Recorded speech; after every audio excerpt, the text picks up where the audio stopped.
Welcome back to the Hivemind After Hours podcast. Today we have with us Ash from FOXCULT. Thank you for joining us. And we're here to talk about brand new song, The Emerald Grove, all things FOXCULT, and all sort of nonsense. Unfortunately, Mia was going to be here, not feeling well, so it is just Ash today to talk about all things FOXCULT. We are Jacob, also down one. On our side. Yeah, we are also down one. Jacob, unfortunately, not able to be here. The other three of us able to make time for this week. So yeah, I think that's about it. Ash, how are you doing tonight? I'm doing well. How are y'all? Doing good. Another day. It is another day, yeah. It's still afternoon for me, so I'm gonna go get dinner after this. So excited. What you gonna have for dinner? Tacos. Oh, I eat tacos from this place called Tacos. Yeah, I eat tacos from this place called Tacos Chuki's like 3 times a week. It's not healthy, but you're real for that. What can I do? Whenever Can't I go to argue West with Coast, a really good taco place. Always got to get some tacos. It's like the only authentic place that I have found in Seattle since I moved here from Texas. So okay. Yeah, that's yeah. I can imagine. It's so good. All right, well then, before we get into the actual discussion and interview and whatnot, if you want to keep up to date with this podcast on social media, Hivemind Radio _ on Instagram and Twitter, Hivemind Radio on YouTube, Hivemind Recap Podcast on Spotify and other podcast platforms. Ash, I believe you guys are just at FOXCULT Band on most social media, if I'm not mistaken. That is correct. So be sure to go follow FOXCULT. Yeah, I guess as a starting point for this discussion, new song The Emerald Grove featuring Tom Byrne, not out as of the time we're recording this, but is coming out in a few days. We've obviously heard it, listened to it, had some time to dissect it. I guess, yeah, just let's talk about the new song and the new direction for the band, obviously following up the Indigo Fault and the Amethyst Drift from the past 2 years. So yeah, the floor is yours. Where do you want to start with the new song in this new era? So I guess the most important thing is the first thing people will notice when they listen to this, if they're hiding under a rock, is that we do have a new vocalist. Yep. Her name is Tiare. She is phenomenal, and she really helps take our sound to the next level. Not to be like super cliche, but this new like quote unquote era that we exist within now, we wanted to push the bounds of like what we could do on the shoegaze / post-hardcore side, but also on like the heavier side as well. So we have songs on the album that are like ridiculously heavy. And yeah, so it's about just pushing those boundaries even further than we did on the first 2 albums, well, 2 EPs. And then The Emerald Grove specifically is one of the first songs that we wrote for the album. And it has direct tie-ins to Haunted and The Garden, which were the first 2 songs that we ever released. Just lore-wise and all that crazy stuff that we have going on in the band. You do have a lot of crazy lore going on with everything. Like I don't fully understand all of it. I know, Derek, you've like dug into it a little bit more. Oh yeah. There is like a 150-page Word document that our fans have created that like I just check over every once in a while just to make sure that like continuity is there. But like we are working on the back end to like put out comics with this LP since it's our first proper album. To kind of dip into that medium because it's something we've always wanted to do. And The Emerald Grove is the first step of that. That sounds super cool. It reminds me of, I think it's Midst. It's like a space western type podcast. Yeah. Reminds me super much of that. Midst is by Critical Role. Yeah. I adore that podcast. Well, yeah, it's super good. Yeah, it's under like their umbrella. In that umbrella, right? Yeah, it's super cool. This is the last. I don't want to say trilogy, but it's the last part of this like arc, so to speak, that took place in the first 2 EPs, and then after this EP or after this album, I'm gonna confuse that the entire time. So just, I'm not used to having an album done. But yeah, so in vain to like the first 2 EPs that we turned into an LP, this is just going to be called Watercolors 1, The Emerald Grove. And then, so we thought it was fitting to put this song out first. And this dips into our like much more post-hardcore, like music I've been playing since the early 2000s. I'd say like collectively as a group, post-hardcore is where all of our tastes most often meet in the middle. So I don't know if we want to get into our thoughts on the Emerald Grove quick here. I would love that. Well, I think we're going to throw it into our March recap playlist when we record that in, I don't know, like a week or so as well to like go and talk about it there as well. But I thought it was great. This as is my a favorite post-hardcore enjoyer, like thank you. Not to say that we don't like heavy, because I have a playlist called "I'm Fucking Pissed" dedicated for all the super heavy pissed off songs. And with what you were teasing, I think some of those upcoming songs will find their place nicely in there. But I definitely find myself much more often than not leaning towards more post-hardcore than like the heavier metalcore in most cases. So I really enjoyed this one. One thing I really liked about Emerald Grove, I saw you guys live when you guys toured with Outline and Color and Nightlife when you guys came over to Virginia. And something that really stuck out with me in Emerald Grove is that even though you guys changed vocalists, there's not a shift in instrumentation. Like it all seems super familiar and it works super well. Like it's very easy to get into. I am the child of the group and have child ears when it comes to listening to music, so heavier stuff doesn't really click too much with me, but I really enjoyed this. I'm also Tom Byrne coded, so I'm a bit biased, but it is what it is. Yeah, you throw Tom Byrne is incredible, anything, and Justin is like all over throw it. Throw that shit all over it. I think the chorus in this is probably my favorite though. Even with Tom's feature, like chorus is super well done in Emerald Grove. As like a little side note, that's one thing that we wanted to like make sure is the first two EPs, like love Katie to death, but I know that like her vocals and her vocal style and her writing and stuff was a point of contention with some fans and some listeners because it was more on like the Pete Loeffler, like Chevelle Tool side of things. And we weren't really super focused on like the catchiness of things. And so like there wasn't a lot of like sing-songy parts. And like that's cool and all. But on this album, and then obviously the Emerald Grove, which you guys have heard, we wanted to make sure that like you could sing along to almost every single part of every single song. And the reason everything sounds so familiar is obviously, like, I still do the instrumentation, and then Mia still does the drums, but I still did a lot of the lyric writing. So the tie-ins to the first two EPs are still there. And then Tiare's vocal melodies and my vocal melody writing, like, mixed together, like, perfectly. And she executed them, like, so well. So knowing that you guys, like, love that is very cool. I'm sure, especially you haven't, like, since it's not public yet, you haven't had like the wider feedback of like the public. So, yep, I'm very curious to go to rate your music after the song's been out for a few days, because it seems that website likes to swing wildly on us depending which direction they go, whether they love or hate something we release. So I'm very curious to see where they go with this one. Now, question about that, because I know like some bands, like, they don't look at like comments or anything online because it can like just become a cesspool. Mm-hmm. Like, how bad just reading the comment? Like, do you have a limit with reading it and to where like your mental just spirals at a certain point, or is it generally like, I guess, like actual feedback on your end? For me, I read everything. Everything that I can find, I look up, the tag FOXCULT, I look up FOXCULT on Twitter. Like, I look up our comments and like just the stuff people are saying, good or bad. Because like at the end of the day, like even if someone hated our music, they still listened to us and they still gave us a chance. So I'm going to go and I'm going to like the post and I'm going to give it a heart. Like, I don't expect everyone to love us.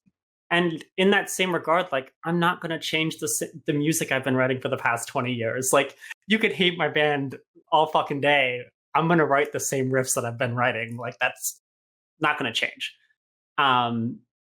because I am damned and determined to not save this genre of music, but like pull it back from the dead. So yeah, I read everything. I love interacting with fans and just listeners in general, whether it's good or bad, because at the end of the day, like it is going to help me improve a little bit in terms of like a joke, for example, that our instrument tech always used to say from the first two EPs is like, FOXCULT has no riffs. And even though we do, they weren't heavy enough for her. And so on the LP, there are riffs that are heavier than like error riffs and invent animate riffs and stuff like that. Like that people are going to listen to and be like, holy fuck, she can do that on guitar. Like it's sick. And like that wouldn't be possible without like listening to feedback. I don't let any of it bother me. But it's always nice to see what people think. Yeah, because I know like there's definitely some people out there that do take online criticism very personally, like almost too personally to an extent.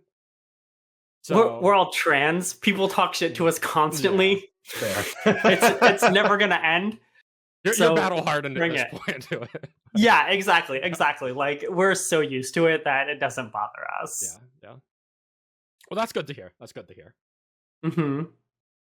I guess on the topic of some of the riffs being heavier, one of the biggest things that I appreciated most about the last two EPs was that there was such a wonderful like continuity instrumentally in terms of the sound across both EPs. So did you find that it was hard to keep that continuity with things getting heavier at times, or does it still all sound like one cohesive package? It still sounds like one cohesive package. And there's a lot of tricks that I do and I employ in our writing, and Mia does it as well, where we will put instrumental motifs from other songs. Like, even if it's just like 2 to 3 seconds of like a lead or a riff or a drum pattern that call back to other songs, like specifically and purposely. And then Tiare also does that on vocals. And one thing we love that we do is that you can listen to, obviously, the Indigo Fault front to back, and it loops back into itself. And then if you listen to the Amethyst Drift front to back, it loops back into itself, but also those two loop into each other. So like Indigo Fault loops into Amethyst Drift, and that loops back into the Indigo Fault. That continues with this album. So the Amethyst Drift loops right into the Emerald Grove, and then the Emerald Grove loops back into both itself, the Amethyst Drift, and into the Indigo Fault. That's awesome. Yeah. That's what I like the doing attention this to kind of stuff, detail because we is... never would realize that in just listening to the album. We are very specific about the keys that we play in, about like how I write specific riffs, how we put track listings together. Like that's like probably our biggest point of contention is like how we want to tell the story. And you can kind of tell it's like evolved over time. So like with Haunted in the Garden, we just put out songs. And then with the Indigo Fault, we wrote songs and then put a story to them. And then with the Amethyst Drift, we wrote the songs and the story at the same time. So that's why that cohesiveness got better. And then with the Emerald Grove, like the album, we wrote the story first and knew what every single song was going to be about before I even touched the writing. And so that dictated a lot of what we wrote. And we moved songs here and there because like it fit this theme better or whatever. But the continuity needed to be maintained both across the album itself, but then also like our entire discography. That kind of artistry, I feel like, I mean, I don't know if you would agree, and I'd be interested to hear if you do, but I feel like that's missing from the scene a lot nowadays, that there's been a very big shift into kind of more corporate, like radio friendly type of, we're putting music out to the masses, not really putting as much heart into it. And I think that that's been one of the biggest things that I've appreciated about these last two EPs is it feels like there's actual soul and like heart behind the music rather than just, talented people playing music for music's sake, which I've really appreciated. I wholeheartedly agree with that. And that's one thing that we kind of maintain mentally in the band is that like we don't want to be that kind of band. Like we would rather put out 3 or 4 singles from an album that we love and we know are going to be the best for us over like, oh, this song is the heaviest breakdown, blah, blah, blah. Like, so this has to be the single and this and that.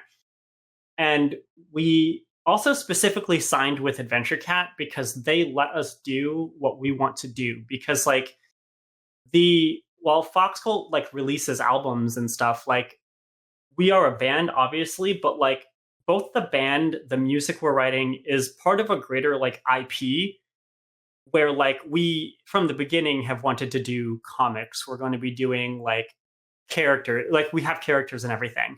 So like there's a lot more at play than just release cool song, go on stage, play 5 songs, say, hey, what's up? We're blah, blah, blah. Like that's why like our live shows, like if you've ever seen one of our headlining sets, they're called Watercolor Experiences because we have entire videos that play during this. Like, and obviously just an experience that like we don't really talk to the crowd. If ever, I have like one part where I say something. Other than that, like we have full lore dictation that's happening during our sets because we want that experience. We want to be more than just get up there and play music. Oh yeah, and I can definitely vouch for that. One other band has done that since I've been going to shows the last couple of years, and that's Starset, and they've been doing it for X amount of years. So you know, I love Starset so much. It's something that not a lot of bands can really do right. Both of you said something at the same time. Yeah, my bad. How it works around here. Yeah, more often than not. Yep. Justin, you go. You're more. God damn it. I was saying that like no other band really does that kind of visual and musical experience when it comes to live shows, and it's good to see like you guys stepping into the that sphere. Mm-hmm. I would love to see the headlining show someday.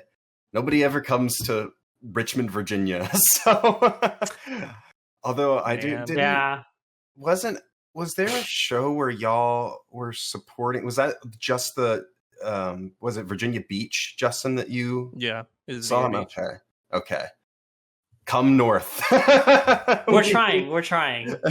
I know it's not that easy, but oh yeah, the Indigo Fault has been like my favorite EP of all time ever since I heard it. So I have very much been waiting to when I heard that, I was like, yes. Like I love it. It's everything that I want music nowadays to be, and that unfortunately in a lot of ways it isn't anymore. So thank you for keeping the like you said, bringing the genre back from the dead almost. Like there is 7 songs on the album, 7 out of the 11 songs that are that genre. Perfect. So that's most of what we have on the album. Amazing. I'm very excited. I know that we should be taking notes for end of year. Yeah. Yeah, I have a very take notes for both me and Derek. Like, yeah, if there's any people you're gonna nail with this, it's gonna be us. Yeah, true. I will say I am very curious to see where this ends up on people's like album of the year listings, because like we are going to subvert a lot of expectations and like challenge a lot of people's beliefs about like what we are as a band. But also, like, we are so different. And I don't like saying that we're different for the sake of it, but, like, I feel like we exist kind of in this, like, mishmash of a genre, which is why we call ourselves Stargaze and not, like, anything else. Mm-hmm. Because, like, you can't, like, put us up against, like, a Spirit Box, even though their album is incredible. Or, like, a Bill Murray or something, because, like, those albums are so, like, not narrowly focused, but they're very like this genre, like this specific genre. And I feel like we don't do that. So I'm curious to see how people like kind of ingest that. Yeah. This year is already like stacking up to be like a very, heavy with like volume type of, with a lot of albums coming out this year. So like I'm also curious to see where this album is gonna stick up. I guess Sleep Token's gonna beat us, but I knew that was happening. Sleep Token's As soon gonna as beat I saw them put everyone. out a single, I was like, son of a bitch. Like,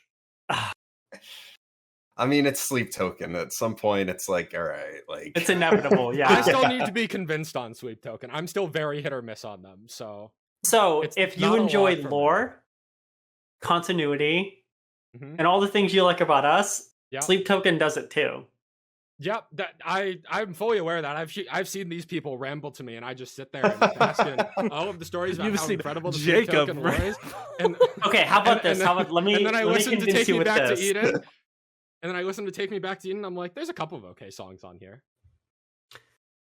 Yeah, that's fair. That's fair. I appreciate them for their lore.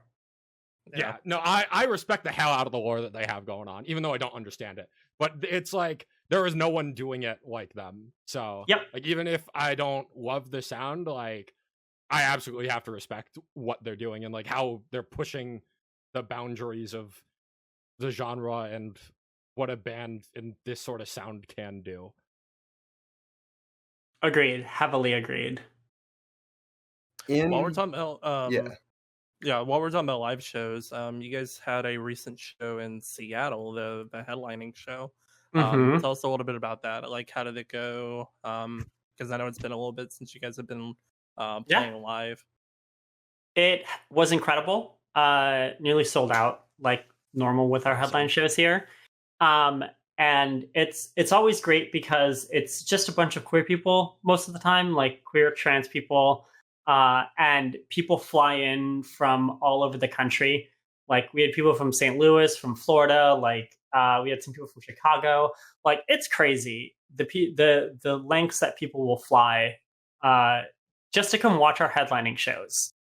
And it's such an incredible opportunity to like connect with our fans on a deeper level. Because like, yeah, we like sell merch and stuff, but like we want to talk to people like more than anything. And so like being able to do that is amazing. And we got to play songs that we haven't been able to play in like a year and a half. Because Tiare can handle them live, and it's like super, super fun. That's awesome. I would love to experience a show one day. One day. If it takes flying, I'll fly. It'll make it worth. It'll be worth it. I promise. It definitely sounds like it.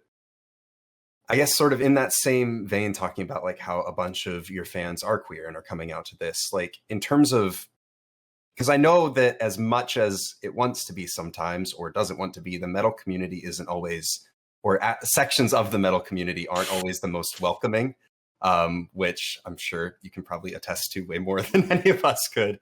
Yeah. That in terms of like representing, like trans voices and queer voices, like what does that all mean to you guys and the opportunity that you have? That is why we do this entirely. It's such an incredible focus of ours. Like we always say that we are a trans band before anything else, because like that is a facet of us that can't and won't be erased. And like we're very vocal about that, both on our socials, at our live shows, stuff like that.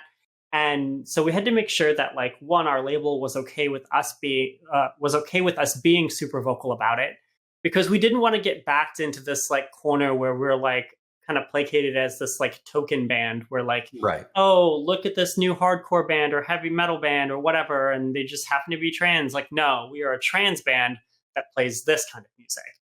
And being able to do that and just kind of seeing the reaction we get from people, like on this last tour that we did with Outline and Color and Nightlife, even though out of that entire tour, one single local band talked to us the entire time.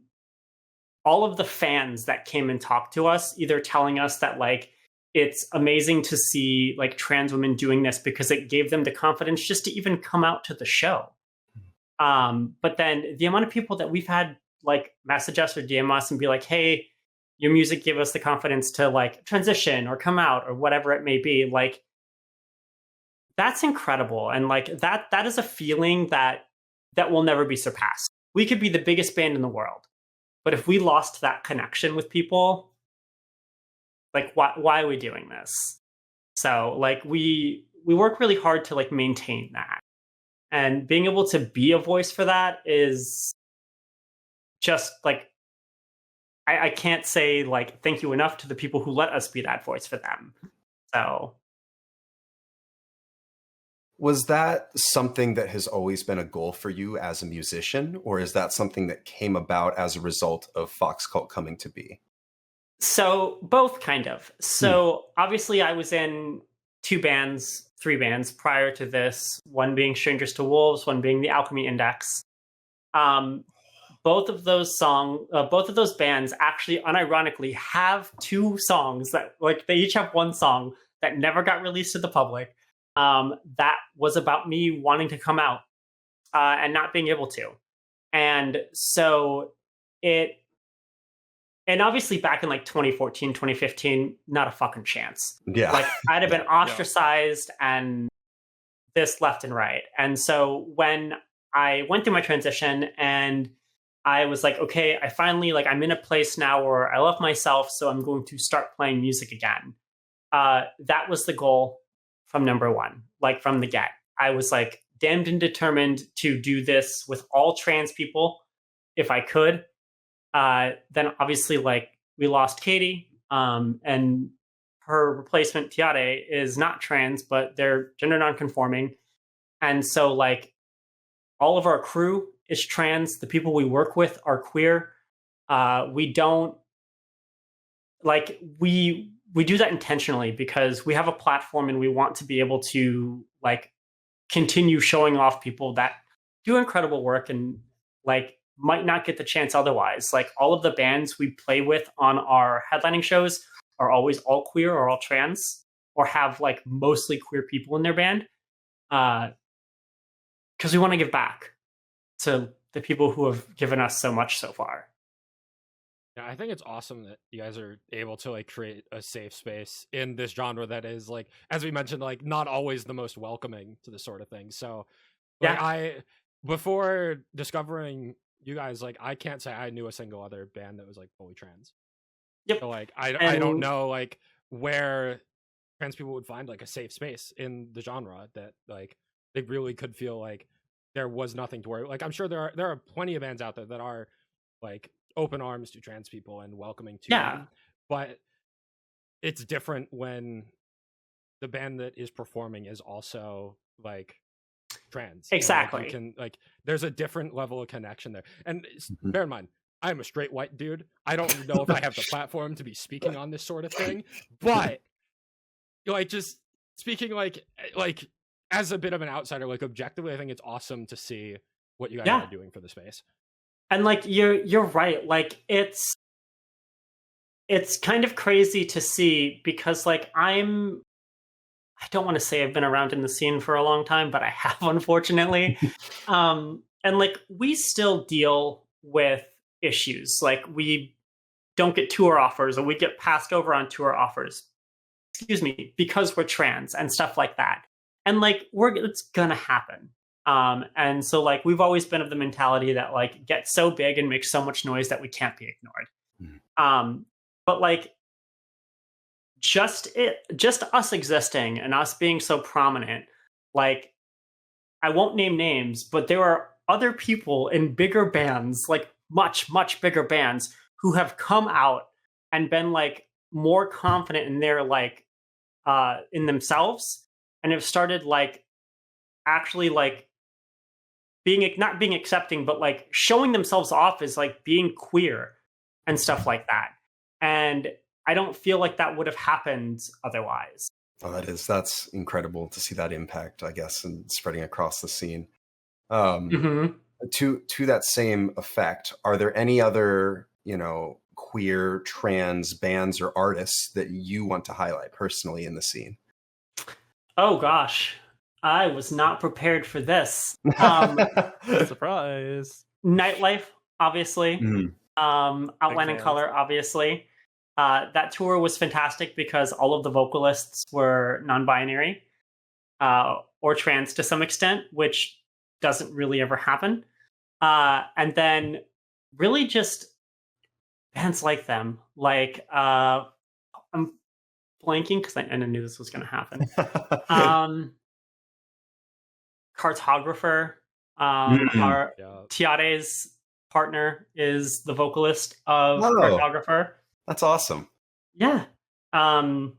It's fantastic. They are fantastic. And I could think of more, but I can't at the moment. I wasn't prepared to put on the spot. We definitely put you on the spot. Yeah, we definitely put you on the spot. If you think of more at any other point throughout the rest of this, feel free to just blurt it out literally at random.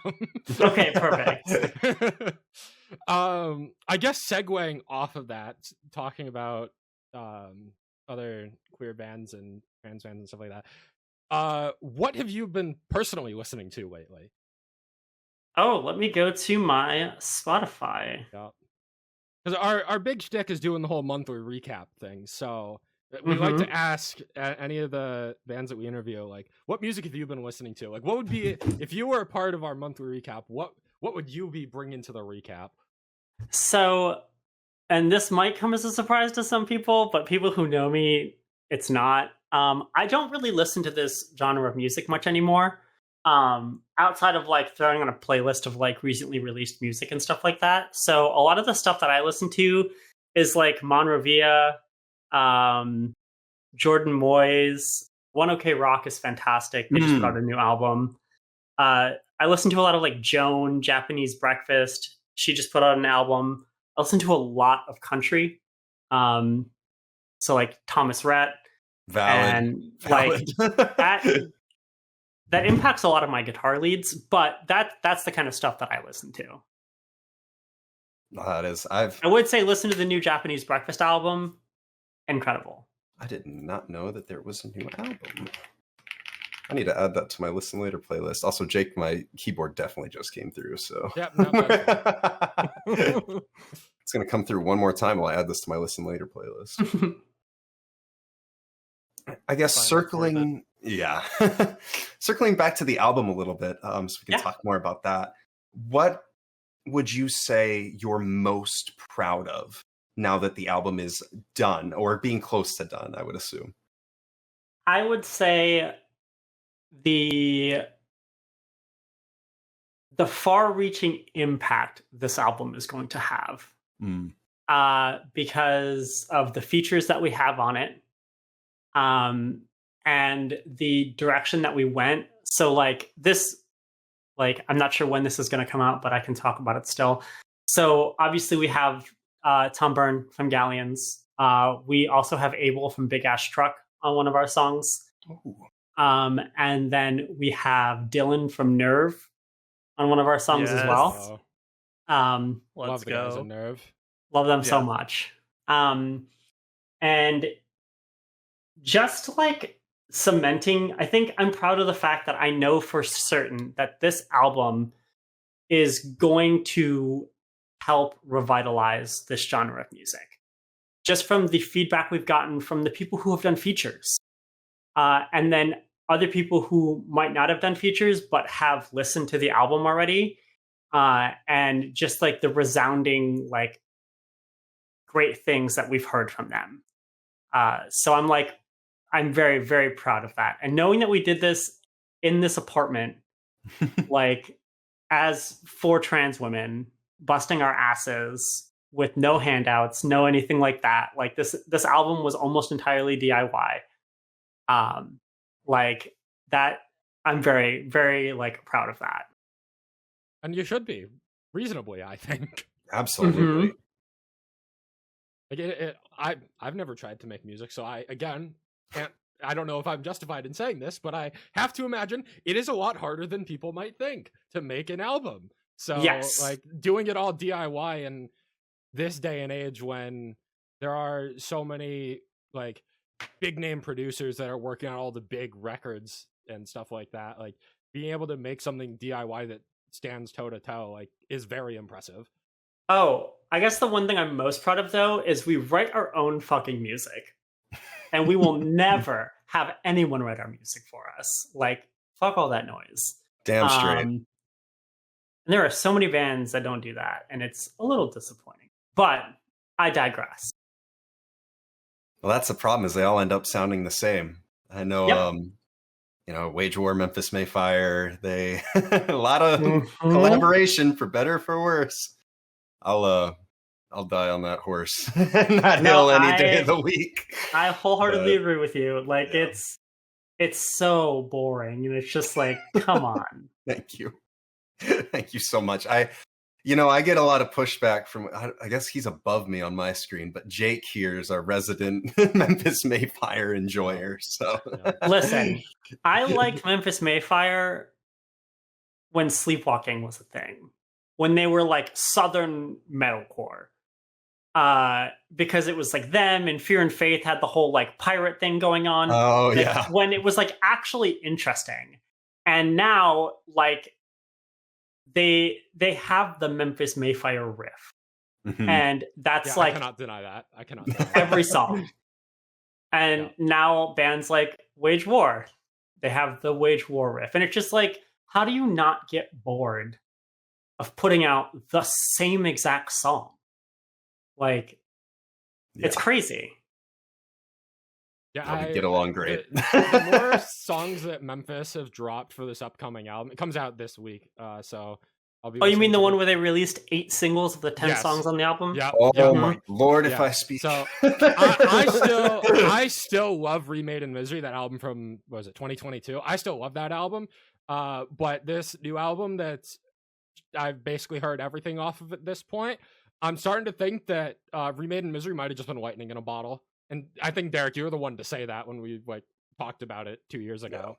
That, I also hate this trend. Lightning in a bottle. Yes. I hate this trend of like, hey, let's release 87 fucking songs from the album because they need to like spike their Spotify playlists. And I'm just like, no, fuck that. Like, one, it ruins the album experience. But when you're not writing an album to write an album and you're just writing 10 fucking singles to put together, like, I guess it's different.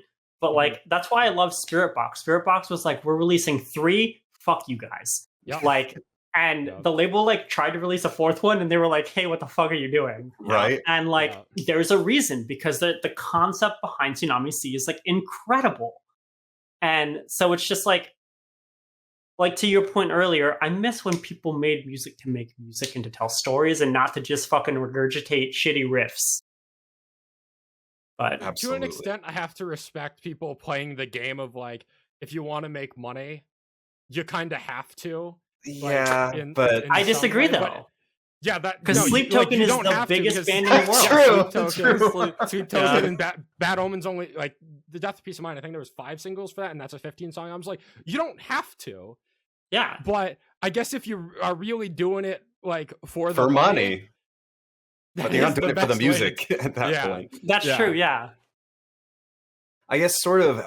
We didn't have this question planned, but I'd love your thoughts that with them releasing, or bands like that releasing, 8 tracks or 9 tracks out of an 11-track album, and that it being a byproduct of playlists and streaming.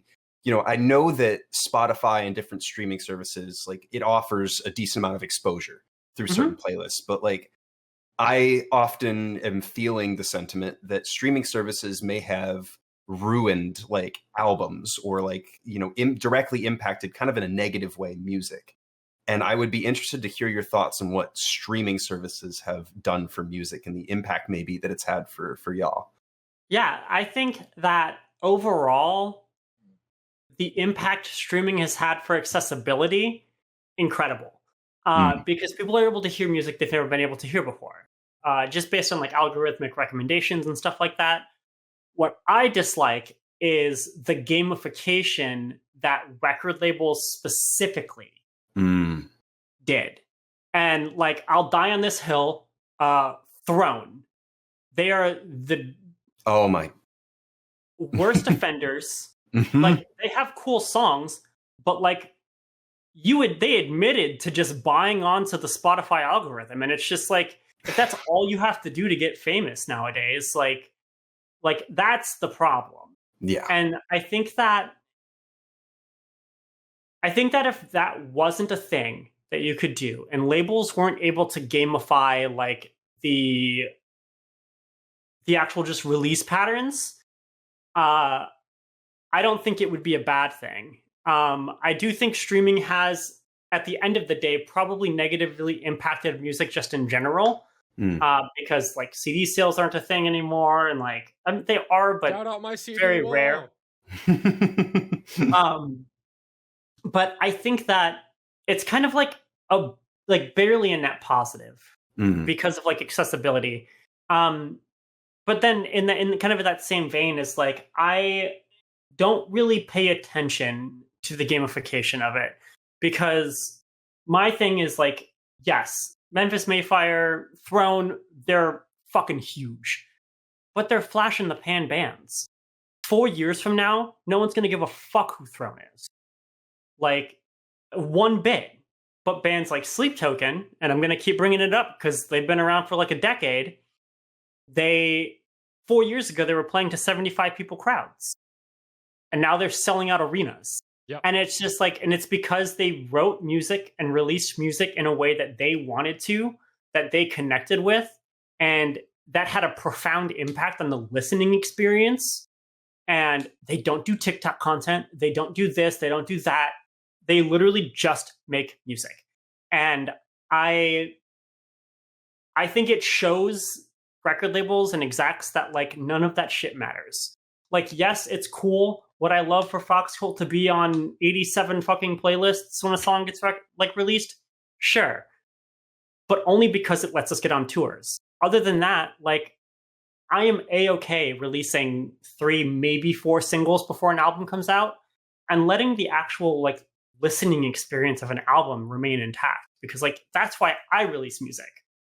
Like, touring is a cool byproduct, and like selling things is a cool byproduct, but I'm here to tell a story, and like I'm not about to let some like record exec fuck that up. Thank you. Sorry for the rant. No, thank you so It's much. a good rant. That's a good rant. As somebody who is not at all involved in the music industry, not even close. I definitely have felt a lot of those things through some of the music that's been released recently, and also, you know, to the contrary, I've felt the passion through FOXCULT's music. So I really appreciate. I feel a little validated almost in some of my feelings about those bigger releases, but also like, yeah. So thank you for not. I'm a hater. I'm a hater at my core. So God bless. Any of the guys will attest. I share the same mentality. I say it anytime. Like anytime it's like more than like 3 or 4 singles, I'm out. Like, I need the full album. Yep, I think that's how we are. I'm probably the only guy that still listens to most singles that a band will drop, but there are some bands that I've like stopped listening to singles for.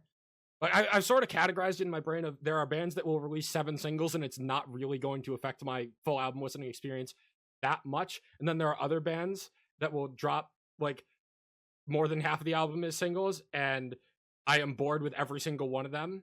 Whereas, like, if I had not heard any of them before, my album listening experience would have been way different. Like, I think probably like a good example of that. Let me scroll through my playlist. Like, what is it? I mean, for me recently, Winona Fighter, that album. Yes, If I had heard, have you heard that album perchance? I have not yet. It is so very good. There is a lot of angsty feminine energy to that album that is I need to listen to that then. It's not give a fuck in the best possible way. It's phenomenal. That's the example that I think I was thinking of, but it was just not coming to mind because I only heard 2 of the singles going into that, and it's a 14-song album. And admittedly, like, most of my favorite songs on that album were released as singles, so like, could I have had more months of enjoying some of those songs? Yeah, but that day that I listened to that album, like, I had zero like, I thought that was going to be an album that I listened to, get 3 songs in, bored, starts throwing through Twitter as I mindlessly listened to the album just to say that I listened to it. No, I was hooked front to back. It has been, like 6 weeks since that album came out at this point, and I'm still thinking about a lot of songs on that. So, like, hell yeah. Winona Fighter, like, that's an example of a band that, like, I will probably not be listening to singles for going forward, just because I, like, as long as I know that there's an album coming. Like, if bands could be more like transparent with saying this is just a standalone single, that would be fantastic. Agreed. So then, like, I don't have to be like, oh, is this gonna be a part of an album or not? like trying to play that game mentally is a little annoying. Heavily agree. But That's then why we're there are- announcing it. Yeah. We're announcing it with our second single because fuck, it's annoying. Yeah. But then there are other bands, like as I said with Memphis May Fire. I've listened to every single that they've dropped for this upcoming album, and Because the album's gonna be all the same. Because the album's gonna like it's a very predictable album. None of the singles have really caught me off guard. I guess Shapeshifter kind of caught me off guard because I wasn't expecting the title track to be the heaviest song on the album. But like, Memphis May Fire are one of those bands that like I enjoy them at a baseline level enough to where even knowing most of the songs going into the album, I'll be able to listen to the album front to back and still have a good time, and it's not gonna change my listening experience. Yeah. Like there are definitely like I feel like I'm talking in circles at this point, but like yeah, there's some bands where I've designated as I'm not listening to singles anymore. There's others that I just like them enough to even if they drop like more than half the album as singles, I'm still gonna put that album in my top 10 sort of thing. Yeah, which makes sense. It's all up to like very much personal taste too. Like I'm sure Justin, like if you were to listen to every single of this upcoming Valiant Hearts or Galleons album, it's still probably ending up somewhere in your top 10 or close to it. Why you gotta call me out like that? because you're way easier to predict than Derek. That's what I'm here for. I'm gonna yoink the Galleons comment and talk. I know we have the Tom Byrne feature here on the Emerald Grove. Are there any features that would be like a dream feature for you to have on a song, an EP, an album? Cove from Seosin, Anthony Green from Circa, and I think that's probably it. Because, hot take, most vocalists are generic as fuck. Yup.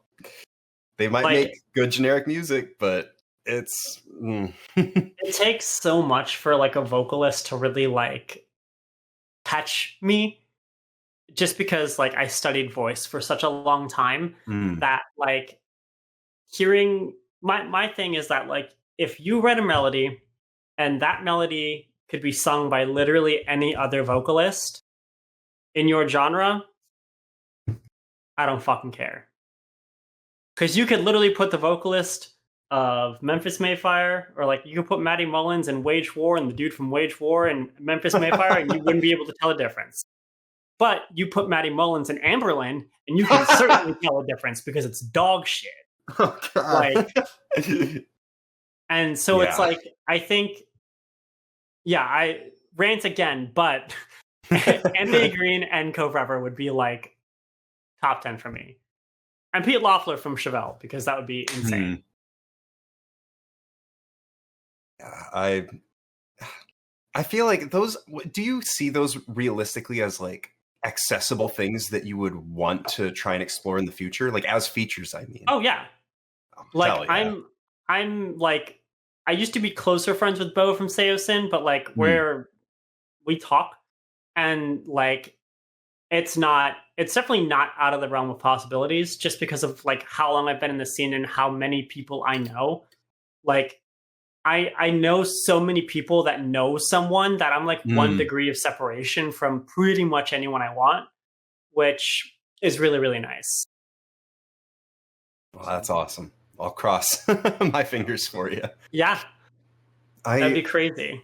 I don't know if the guys here had any other questions, but I wanted to ask, in terms of production, because that is one of my favorite things about just FOXCULT as a band. Every individual song that I've heard, that the production always feels so well done and intentional.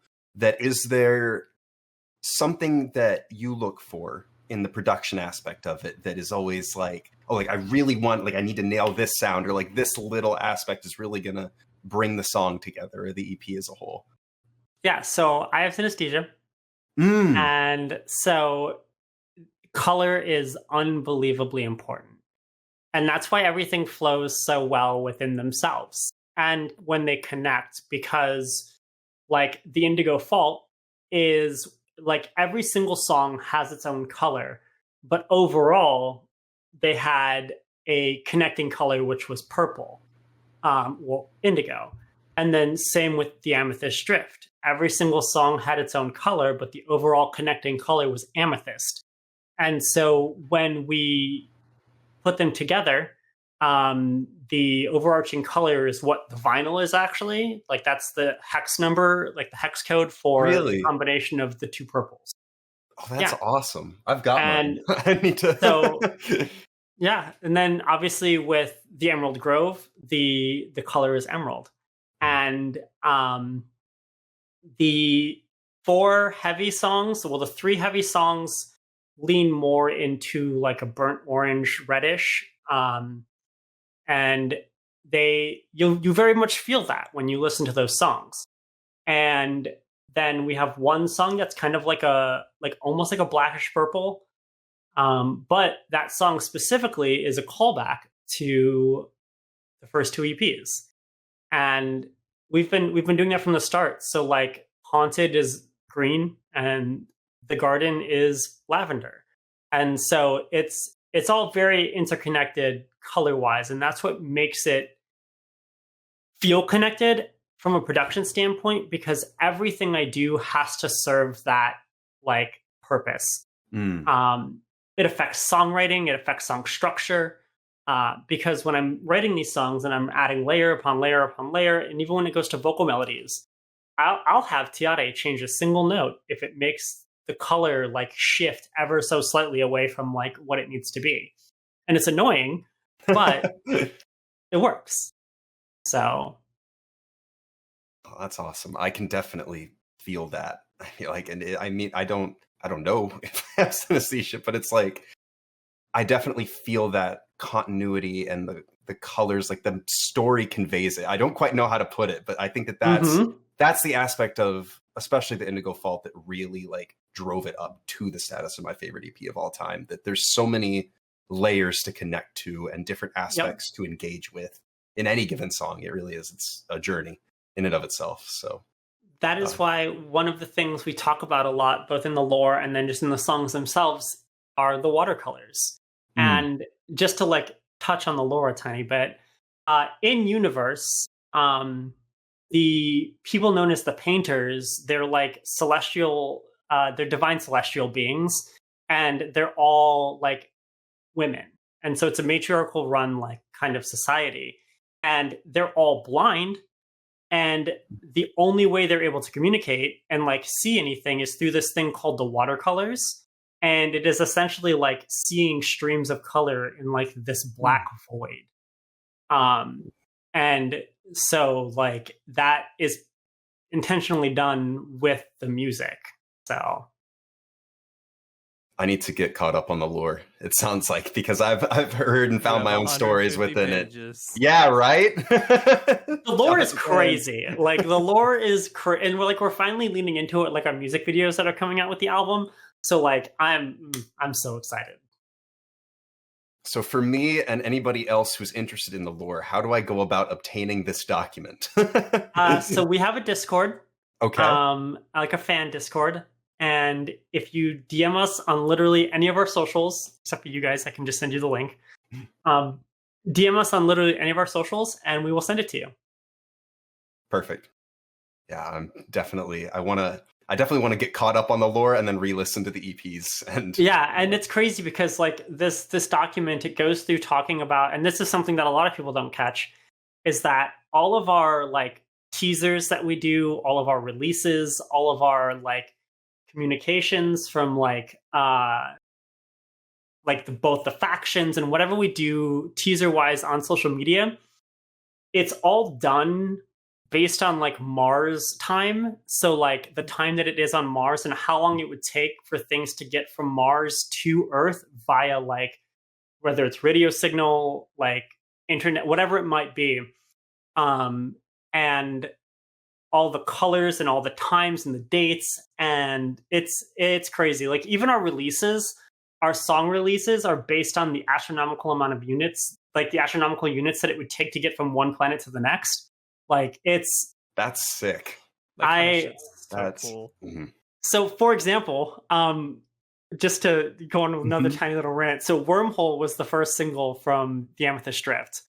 And that was intentional because the last song that we released was Gemini 4. Sorry, the last song on the first EP was about Neptune burning. In the song, like Symmetry is about Neptune burning at its core, and Eden, the main character, having to get off planet.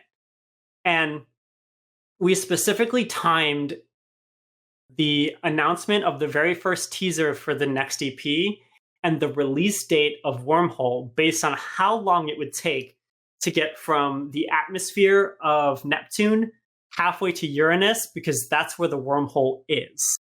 That's so sick. And we planned it to like awesome. the minute. Damn. Like that's the kind of crazy shit that goes into like our planning, even our live shows. Like the show we just played was on the full moon. Like all of it is done for a reason. And I know that I'm the guy that likes the generic music here, but I can still appreciate the amount of detail and commitment to all of this course, especially as like someone that's like studied video production and storytelling and like world building, film, that sort of thing. Like even though like I'm not as involved in that side of production right now, like I mostly just do editing stuff. So like I'm not involved with like the writing and like world building. It is still something that like I've studied and I can appreciate when it is really good and when it is not, and when it is kind of just thrown together for the sake of, oh shit, we need to give this some meaning, you know? So yeah, it's super cool. That's like I have a tiny rant about Sleep Token as much as I love them. Go for it. Sleep Token's like random switch up to like having to choose between houses and stuff. I have never been so mad in my entire life because we have been planning this for years and we talk about it and they even use the same colors that we use. And it's just like one coincidence, understandable. 3? Like that. And I'm not saying that like Sleep Token stole our fucking riff. Like it's whatever. Cause like, cool, someone else is doing it, but like we're friends with Holding Absence and like a bunch of those bands over there like Casey, so like people know who we are, and it's just like makes me wonder sometimes. Makes me wonder sometimes because like that was a strange switch up that I don't think anyone was expecting. So no, I certainly wasn't. It came out of nowhere almost. Yeah. What? Yeah. If we speak. That's okay. I got attacked by Sleep Token Twitter, so I was like, no more. Oh, no. God, the rabid fans. As the Sleep Token unenjoyer and has not read into the lore at all, my gut feeling is that Sleep Token's on a new record label with this new album cycle. So this new switch up in lore, record label. Surely. Wouldn't be surprised. It's RCA, so. Oh, God, yeah. They're on like a huge label now. Yeah. Yeah, is there anything else that you wanted to talk about regarding the new song, regarding the band, regarding yourself personally before we wrap this up? Or no, I think we covered a lot of it. I'm very excited for everyone to hear the song. I'm very excited for everyone to hear the new album. And thank you all for having me on. Thank you for taking the time to talk to us and explain everything. This was awesome. This is our first episode of the After Hours series, doing it with face cams as well, so that's pretty sick. Yeah. Hell yeah. Hooray. So yeah, that's that. If you want to keep up to date with the podcast, at Hivemind Radio _ on Instagram and Twitter, Hivemind Radio on YouTube, Hivemind Recap Podcast on Spotify, at FOXCULT Band on all socials. Be sure to check out the Emerald Grove out on streaming services. Go stream it, listen to it, and then stay tuned for the upcoming album coming eventually. TM. Look, get into the lore now. You might as well go ahead and get started because it's not stopping. Exactly. It's only going to get worse. Time to start. Yeah. Yes. Yeah. All right, well, Ash, thank you again for taking the time to talk to us. Of course. I hope you enjoyed. And to any listeners out there, stay tuned for more. Thank you for listening.